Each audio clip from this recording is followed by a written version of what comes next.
For the deficit deadlift, we're going to be raising our feet up off the ground, or rather bringing the barbell closer to the top of our feet for the starting position.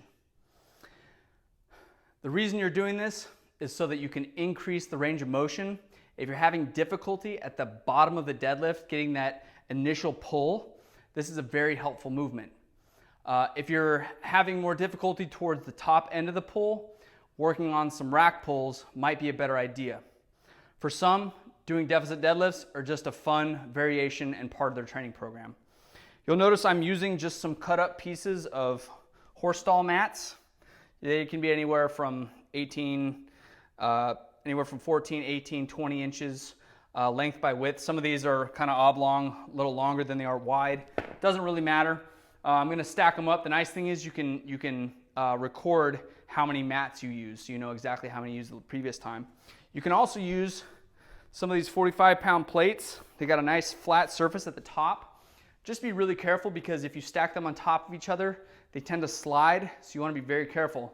They also give you a really small surface area, so you may have a hard time finding a spot for your feet, but I have used them before. Just be careful they don't slide. When setting up for this one, we're going to center ourselves on the barbell just like we did for a regular barbell deadlift. Our feet are going to be hip width apart. We're going to line up that barbell just over the center of the feet. Toes straight ahead, heels down. The first thing I'm going to do is set up my knees and hips. Bending at the knees and hips. Keeping a nice flat neutral spine, I'm going to reach down and grab that barbell with both hands equal distance from the center. Make sure I have enough room to clear the outside of my knees. I'm going to wrap the thumb and fingers around tightly, keeping the wrists straight, avoid bending them back. From here, I'm going to bend the barbell backwards as I screw my shoulders into my upper back. And I'm going to take the slack out of the bar, taking a deep belly breath, extend the knees and hips, and return back to the ground. First by bending at the hips. Once I break the plane of the knees, go ahead and start bending at the knees. Belly breath before each rep. Very critical as well to keep that barbell as close to your body as possible. We want to avoid taking off with that barbell with it way out in front of us. We're going to be at a major disadvantage.